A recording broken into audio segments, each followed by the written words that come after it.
Mga kaibigan, mga kababayan, maligayang pagbabalik. Maraming salamat po sa paghihintay. Alam ko, medyo busy po ang karamihan ngayon pero kailangan natin malaman ang update sa lagay po ng ating panahon. Bago ho natin ipagpatuloy, please huwag niyo po muna kakalimutan na i-like at i-subscribe ang ating YouTube channel at mahit na rin po ng notification bell. Maraming salamat po. Well mga kaibigan, magandang balita na nga po sana dahil naging isang ganap na lamang na low pressure area. Ito nga pong si Bagyong Kerubin. Pero ayon na rin po sa pagtatala ng pag-asa mga kaibigan, nagkaroon ito ng mataas na tsansa na bumalik po bilang isang tropical depression or mahinang bagyo bago po tumawid ng Mindanao at ng Visayas area. So alamin na muna natin yung pinaka-exact na lokasyon nito nga pong low pressure area. At bukod pa po dyan mga kaibigan, may panibago tayong low pressure area na monitor dito po sa may malayong silangang Mindanao. Pero wag nyo muna intindihin yan mga kaibigan, nasa malayo at wala yan sa loob ng ating Philippine Area of Responsibility. Ito pong low pressure area or si Bagyong Kerubin nga mga kaibigan ay nandito po sa area po ng east of Surigao City, Surigao del Norte na may layo pong 220 kilometers. Kung titignan ho ninyo, 35 kilometers per hour ang lakas po ng kanyang hangin. At within the next 24 to 48 hours ay posible itong lumakas sa 45 kilometers per hour na lakas ng hangin at posibleng bumugso up to 55 kilometers per hour, which is yung sinasabi natin na magkaroon nga siya ng rapid intensification na bumalik po bilang isang tropical depression. So wag kayong mag-alala mga kaibigan, kahit po maging isang ganap pa rin na bagyo, eto nga pong low pressure area na ito mga kaibigan or si Bagyong Kerubin nga maging bagyo ulit, ay hindi ito lalakas ng sobra-sobra or hindi ito nakitaan ng potential na magiging isang tropical storm mga kaibigan or malakas na bagyo. So kung titignan po ninyo, maulan po or masungit po ang panahon natin ngayon, karamihan dyan sa Luzon, Visayas at Mindanao. Hindi lamang po kasi mga kaibigan, low pressure area ang nakakaapekto sa malaking bahagi ng ating bansa. Meron din po tayong update ng shear line at ng northeast monsoon. So alamin muna natin ang forecast weather condition mga kaibigan ngayong araw. Asahan natin mga kaibigan, sa area po ng Eastern Visayas at Caraga, maulap din na kalangitan ang nararanasan dyan. Especially sa hapon at sa gabi, merong mga mahina at malalakas na pag-uulan. Posible ho yan dahil po sa banta pa rin nitong low pressure area.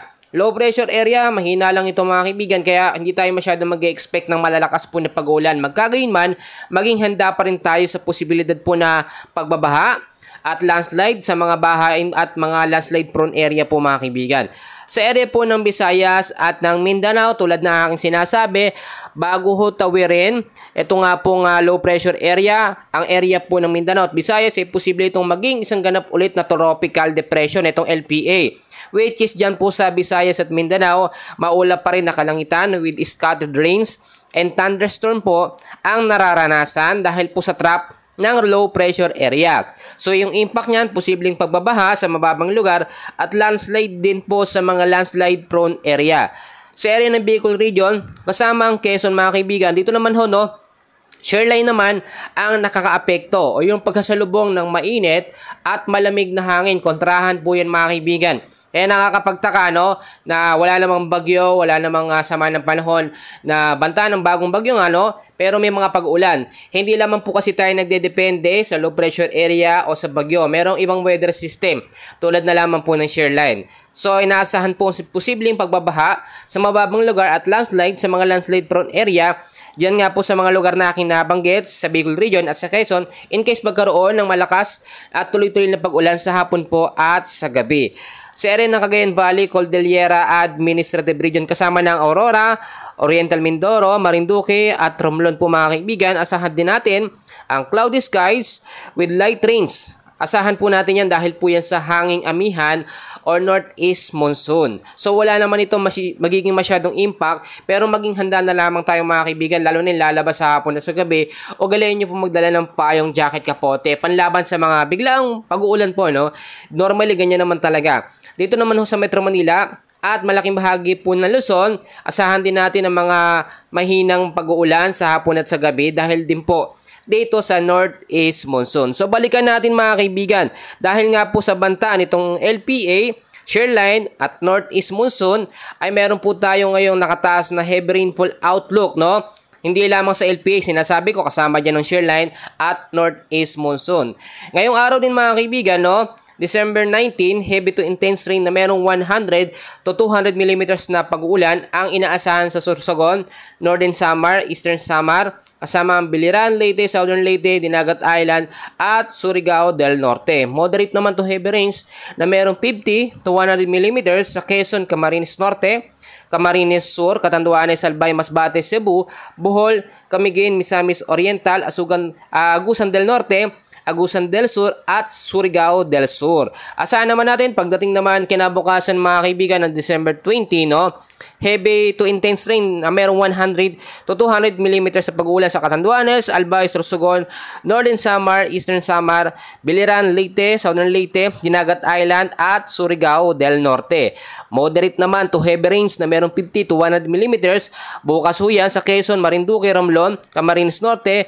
Ito nga po yung mga lugar, no, Camarines Sur, Masbate, Aklan, Capiz, Negros Occidental, Negros Oriental, Siquijor, Cebu, Bohol, Misamis Occidental, Misamis Oriental, Camiguin, Agusan del Norte, Agusan del Sur at Surigao del Sur po mga kaibigan. So dahil mga kaibigan, eto nga pong minomonitor natin ng low pressure area, hindi pa nakikitaan ng chance na malulusaw at posibleng lumakas or tumaas ang chance na maging isang ganap na bagyo.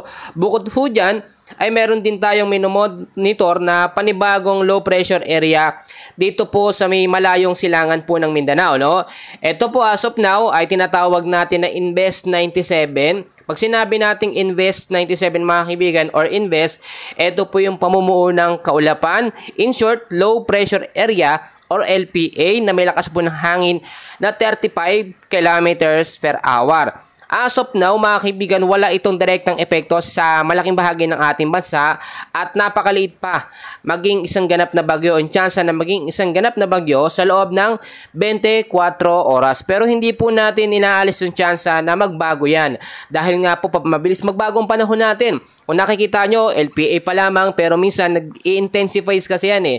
Kahit tignan po natin sa ating pinaka-advanced forecast na ito hindi naman magiging bagyo or minsan magiging bagyo, minsan hindi naman natutuloy, nagbabago ho yan time to time mga kaibigan. Kaya nga mas maganda na lagi ho tayong nakamonitor. Yung iba kasi nagdedepende na lang sa apps, yung advanced forecast. Mga kaibigan, sinasabi ko, estimated lang naman yon.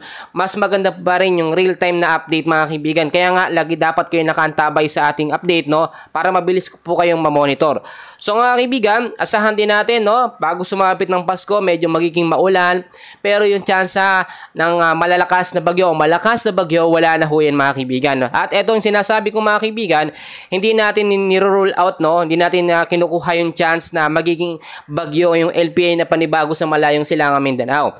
Asahan natin na itong bagyong Kiribin, eto na yung pinakahuling bagyo ngayon 2024, which is magpasalamat tayo sa Diyos dahil hindi naging super typhoon, no? Kagaya noong 2021, dito nga po kay super typhoon Odette, which is malaking pinsala talaga. Mas mahirap yung ganun mga kaibigan. So yun lang mga update natin mga kaibigan. Mamaya update ko po kayo muli. And please huwag kalimutan i-like at i-subscribe ang ating channel. Maraming salamat po.